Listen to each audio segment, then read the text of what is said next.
संयुक्त किसान मोर्चा के इस प्रेस वार्ता में आप सबको स्वागत। संयुक्त किसान मोर्चा के कोऑर्डिनेशन कमेटी ये प्रेस कॉन्फ्रेंस पेश कर रही है। संयुक्त किसान मोर्चा के जो फिलहाल इश्यूज हैं जिसको लेके हम कुछ विचार विमर्श किए हैं। जैसे आपको मालूम है 14 तारीख को 14 नवंबर गुरुद्वारा रकाबगंज में नेशनल काउंसिल की मीटिंग हुई है और कुछ निर्णय लिए गए हैं। उसी को आगे बढ़ाते हुए आज का प्रेस कॉन्फ्रेंस, मेरे बगल में युद्धवीर सिंह जी हैं, उनके साथ हन्नान मोल्ला जी, डॉक्टर दर्शन पाल जी और डॉक्टर अशोक धावे जी और मैं अवीक शाह। सबसे पहले मैं युद्धवीर जी को संयुक्त किसान मोर्चा के आने वाला कार्यक्रम और डिमांड्स के बारे में अवगत कराने के लिए अनुरोध करता हूँ। का यहाँ पे स्वागत है। आज ये हमारी एसकेएम की जो प्रेस वार्ता हो रही है, आंदोलन को पोस्टपोन हुए करीब 1 साल होने जा रहा और आंदोलन के समापन के समय पे सरकार ने कुछ वायदे किए थे जिन पे सरकार पूरी तरह से खरा नहीं उतरी है, उनको एकदम से नज़रअंदाज किया गया। हमारे सबसे पहले तो जो हमारे लखीमपुर खीरी में जो किसान व पत्रकार साथी शहीद हुए थे, नामजद अभियुक्त केंद्रीय गृह राज्य मंत्री आज भी अपने पद पे बने हुए हैं। ये हमारी उस समय भी मांग थी और आज भी मांग है कि उनको तत्काल उनके पद से बर्खास्त किया जाए। हमारी ये मांग सरकार से थी कि जो पीड़ित परिवार, जो मृतक हैं, उनके आश्रितों को सरकार मुआवजा दे, ऐसा सरकार ने सैद्धांतिक तौर पे स्वीकार भी किया था। बिजली बिल के बारे में सरकार ने कहा था कि इसको पार्लियामेंट में तब तक नहीं लाया जाएगा जब तक किसानों से बैठ के वार्ता नहीं की जाएगी। सरकार ने उसमें अपने वायदे को तोड़ा। सरकार ने उसको पार्लियामेंट में बिना किसान प्रतिनिधियों से बातचीत किए उसको टेबल पे रख दिया। और जो सबसे महत्वपूर्ण मांग हमारी थी कि फसलों की कीमतें C2+50 के हिसाब से तय की जाए, क्योंकि वो 2014 के चुनावी घोषणा पत्र में इस मौजूदा सरकार का वायदा था और कहीं ना कहीं आज ये उसी वायदे की वजह से सत्ता में है। उस मांग को लेके भी हम उस टाइम पे संघर्षरत थे। C2+50 के हिसाब से कीमतें तय की जाए और न्यूनतम समर्थन मूल्य को कानूनी गारंटी दी जाए। ये हमारी मांग थी सरकार से कि सरकार खरीदे या बाजार खरीदे, जो तय कीमत है सरकार के द्वारा उससे नीचे 1 पैसा भी किसान को स्वीकार नहीं और उसकी गारंटी सरकार दे, नहीं तो MSP तय करने का औचित्य क्या। सरकार ने उस टाइम पे वायदा भी किया था, लिखित में आश्वस्त भी किया था। बाद में जो हुआ आप लोगों के सामने, एक आधी अधूरी कमेटी बना दी गई जिसके उद्देश्य केवल MSP नहीं है, जिसमें 4 चीज़ों को और जोड़ दिया गया। और उसमें वो लोग जो शुरू से ही उस आंदोलन का विरोध करते रहे, उन 3 कानूनों के पक्ष में बयान देते रहे, उन्हीं लोगों को प्रतिनिधित्व देके उस कमेटी का गठन किया गया। और केवल उन्हीं को नहीं, जो चेयरमैन उस कमेटी के बनाए गए वो सर्वविदित हैं, सब जानते हैं कि 3 कानून बनाने में उनकी बहुत बड़ी भूमिका थी और हमेशा उनके खुले तौर पे वो ये बात कहते हैं कि MSP को कानूनी रूप देना व्यवहारिक नहीं है। जब एक ऐसा व्यक्ति कमेटी का चेयरमैन हो जो मन बना के बैठा कि ये संभव ही नहीं है, तो उससे हमको कोई आशा और उम्मीद नहीं थी, इसलिए हमने उस कमेटी में सम्मिलित होने से इनकार किया। तो भी हमने सरकार पे भी ये विश्वास किया, कोई भी बात अगर हम पहले इस बात को उठा के करते तो ये सवाल उठाया जाता कि इनको तसल्ली नहीं है, यकीन नहीं है।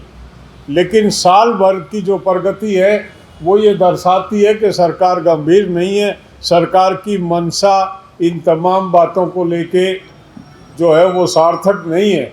तो उसी बात को मद्देनज़र रख के आज हम हैं आपसे, आप रूबरू हो रहे हैं, और भविष्य में किस तरह से इन जो हमारे ये विषय हैं इनको लेके कैसे आगे बढ़ा जाए, उसकी एक कार्यनीति, एक रणनीति बनाई है, जिसके बारे में चर्चा करने के लिए आपके बीच में आए। आपको तकलीफ़ दी है, मेरे सीनियर साथी यहाँ बैठे हुए हैं, तो मैं आप लोगों से निवेदन करूँगा कि ये आगे की जो हमारी रणनीति है उसके बारे में अपने विचार रखें।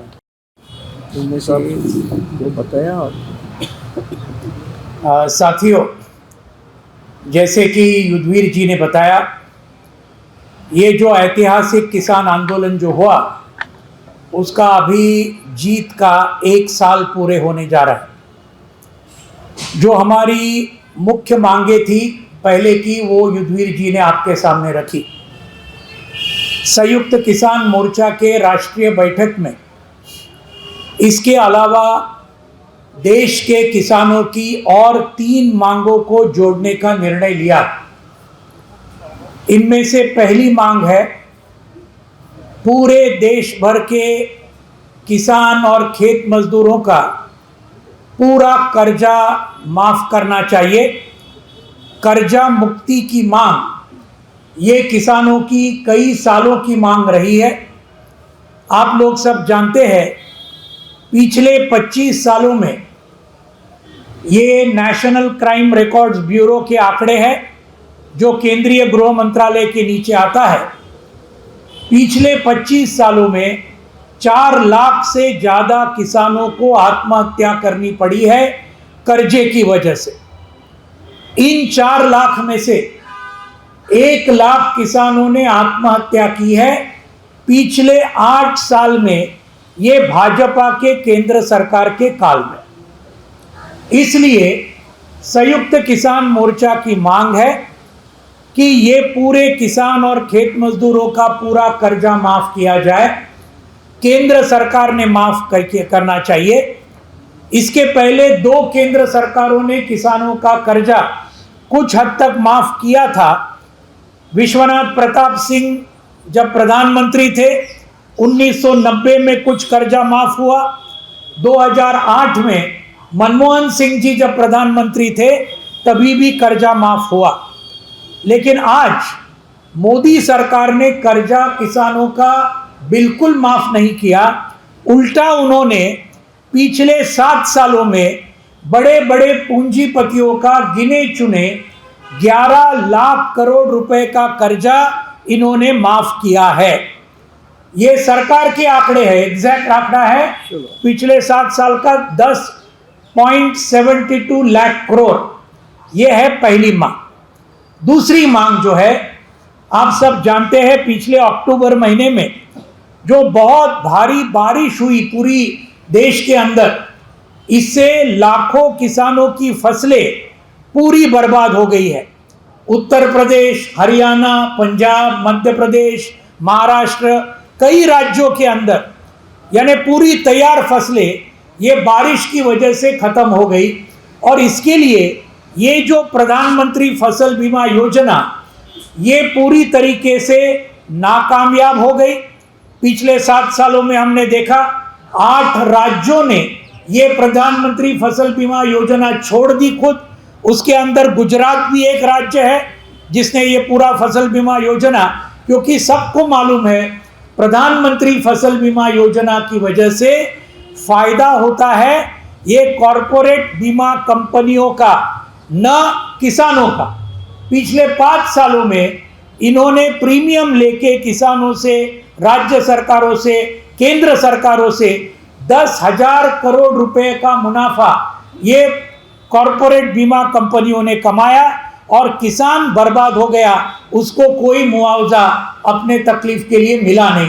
तो ये पूरा योजना रीस्ट्रक्चर करना चाहिए, पुनर्रचना करना चाहिए, ये हमारा दूसरा मांग है। और किसानों के बर्बाद जो उनके फसलें होते हैं उनको मुआवजा बिल्कुल मिलना चाहिए। तीसरी मांग है हमारे गरीब किसान, मंझले किसान और खेत मजदूरों को पेंशन, ये 5,000 रुपया हर महीना केंद्र सरकार ने डिक्लेयर करना चाहिए। ये पेंशन की हमारी बहुत महत्वपूर्ण मांग है और वो किसान और खेत मजदूरों के लिए, दोनों के लिए, गरीब मंझले और खेत मजदूर, इनके लिए हम मांग करते हैं कि ये पेंशन भी केंद्र सरकार ने देना चाहिए 5,000 रुपए के तौर पर। तो एमएसपी, बिजली बिल, अजय मिश्रा टेनी और बाकी जो केस वापस लेना, ये सब, इसको ये 3 मांगे जोड़कर हम ये पूरा आंदोलन पूरे देश भर में अभी संयुक्त किसान मोर्चा लेके जाएगा और उसको बड़े पैमाने पर प्रतिसाद मिलेगा, ये हमें पूरा विश्वास है। Thank you doctor Rao.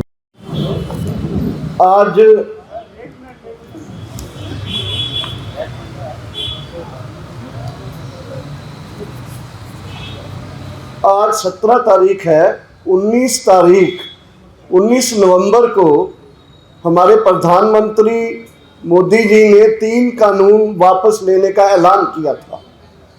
संयुक्त किसान मोर्चे ने फैसला किया है कि पूरे देश में और दुनिया में कॉल दी है कि उस दिन एक विजय दिवस के रूप में, फतेह दिवस के रूप में पूरी देश में किसान ही नहीं, पूरे लोग भारत में नहीं, पूरी दुनिया में इसको विजय दिवस के रूप में मनाएं और हर जगह आतिशबाजी चलाएं, पटाखे चलाएं, इकट्ठ करके नारेबाजी करें, गाने गाएं, ढोल चलाएं, यानी खुशी मनाते हुए विजय दिवस को पूरे दुनिया में मनाया जाए। एक दूसरा है 26 नवंबर को हमने कूच किया था दिल्ली की तरफ, देश के चारों तरफ से, और 26 नवंबर को कूच करके 27 को हमने दिल्ली को एनसर्कल किया था, घेरा था। और कॉल है अभी कि मैं पहले ये इसके साथ बता दूं कि हमारा 19 नवंबर को जीत के जश्न मनाने के बाद हमारा जो सेकंड राउंड ऑफ स्ट्रगल है, आंदोलन है, मोर्चा है, वो हम बड़ी धूमधाम से शुरू कर रहे हैं। और 26 नवंबर को पूरे देश में, हर प्रांत में, हर राज्यपाल के घर यानी राजभवन तक किसान मार्च करेंगे और हर राज्य में किसान राज्यपाल जी को एक अपना ज्ञापन देंगे। जो ज्ञापन में ये 7 मांगे जो हैं हमारे साथियों ने बताई, वो मांगों का चार्टर ज्ञापन राज्यपाल के द्वारा मार्च करते हुए राजभवन तक जाया जाएगा और वो राष्ट्रपति जी को भेजा जाएगा। और उसके साथ ही पूरे देश के किसान हर राज्य के जो इश्यूज हैं उसका भी एक डिमांड चार्टर अलग से लेके जाएंगे, वो भी उस प्रांत के राज्यपाल को दिया जाएगा, उस स्टेट गवर्नमेंट के लिए। सो 2 तरह के ज्ञापन होंगे। 26 तारीख होगी और 26 तारीख हमारे आंदोलन की जो है वो याद होगी कि 26 नवंबर को हमने आंदोलन शुरू किया था, जिसके 2 साल पूरे होने जा रहे हैं। और इसके बाद हम पूरे देश में 1 तारीख से लेकर 11 तारीख तक, 11 तारीख हमने इसलिए रखा है कि 11 तारीख को हम अपने अपने घरों को लौटे थे 11 दिसंबर को। सो 1 दिसंबर से लेकर 11 दिसंबर तक पूरे देश में कॉल दी है हमने कि अपने अपने राज्य में, अपनी अपनी कॉन्स्टिट्यूएंसी में जितने भी मेंबर पार्लियामेंट हैं लोकसभा के या राज्यसभा के, और साथ ही दूसरी पार्टियों के जो मेंबर असेंबलीज के हैं, एमएलएज हैं, पूरे एमएलएज को, एमपीज को ज्ञापन देना है, वही ज्ञापन जो हम राज्यपाल को दे देंगे। लेकिन इसमें एक फ़र्क रहेगा, जो असेंबलीज के एमएलएज को बोलना है और दूसरी पार्टीज को बोलना है कि इनको असेंबलीज में मते पास करो, रेजोल्यूशन पास करो हमारे डिमांड्स के पक्ष में। और पार्लियामेंट के एमपीज को कहना है कि पार्लियामेंट सेशन जो होने जा रहा है, अभी शायद 9 दिसंबर को होने जा रहा है, तो उस सेशन में पार्लियामेंट में एमएसपी और कर्जा मुक्ति के कानून के बारे में और दूसरे मुद्दों के बारे में पार्लियामेंट मेंबर पार्लियामेंट में जाके बात रखे। और साथ ही हमारा ये भी एक दिशा निर्देश होगा देश के किसानों को कि बीजेपी जो दिल्ली में अभी राज्य करती है और जिससे हमारे इशू जुड़े भी हुए हैं कि हर जगह उनके जितने भी पदाधिकारी हैं, उनके प्रेसिडेंट या सेक्रेटरी या दूसरे जो हैं, उनको भी प्रेशराइज किया जाए हर प्रांत में, सो दैट किसान आंदोलन का जो सेकंड राउंड है ये पार्लियामेंट सेशन से पहले हम पूरे देश में इसको फैला देंगे, पूरी पार्टियों को इसमें इन्वॉल्व करेंगे और फिर 2 साल के बाद हमने 734, इसमें 700 लिखा गया गलती से, 734 किसानों की शहादत हमने दी है। 380 दिन का हमने आंदोलन चलाया था, गर्मी और सर्दी में यहाँ बैठे थे और गवर्नमेंट को हम मजबूर करेंगे कि 2023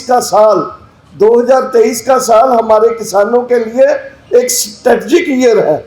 एक हमारा 223 का मिशन है कि हम 223 में ये कर्जा मुक्ति और एमएसपी लेके रहेंगे और इसमें ही हम 2023 में ये जीत प्राप्त करेंगे।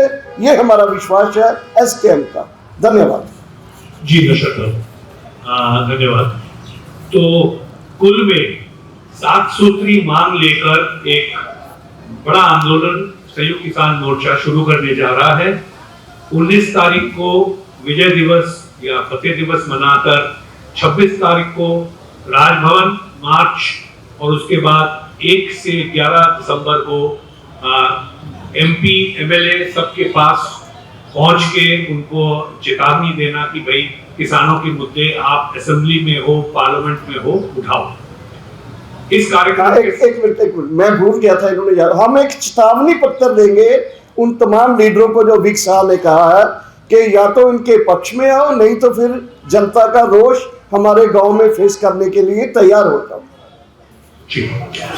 इसके साथ साथ हम देश भर में संयुक्त किसान मोर्चा के संगठन निर्मित करने का काम शुरू किए हैं और आंदोलन अभी विकेंद्रित होगा, डिसेंट्रलाइज्ड होगा और जरूरत पड़ने से सरकार को मनाने के लिए दोबारा हमको दिल्ली आना पड़े तो उससे भी हम पीछे नहीं हटेंगे। एक बात स्पष्ट है, केंद्र सरकार बीजेपी का पार्टी किसान विरोधी है, ये स्पष्ट है हमारे लिए, हमने देखा इनका 8 साल का तजुर्बा। लेकिन इसका मतलब ये नहीं कि और कई प्रदेश में किसान विरोधी कोई सरकार होगा कोई पार्टी की तो हम उनके साथ मित्रता मनाएंगे। तो देश भर के जितने भी किसान विरोधी नीति चलाने वाले राजनीतिक पार्टी हो, संगठन हो और कोई भी हो, अब उनके खिलाफ संयुक्त किसान मोर्चा राष्ट्रव्यापी एक कार्यक्रम निर्माण करने जा रहा है और उसका बनक आपको 2 दिन से आपको मिल जाएगा और आगे चल के काफी जोर शोर से देश भर में, आपने पिछले आंदोलन को दिल्ली केंद्रित देखा था, अब देश भर में हर प्रदेश कैपिटल में सब जगह पर यह आंदोलन होने वाला है। जी।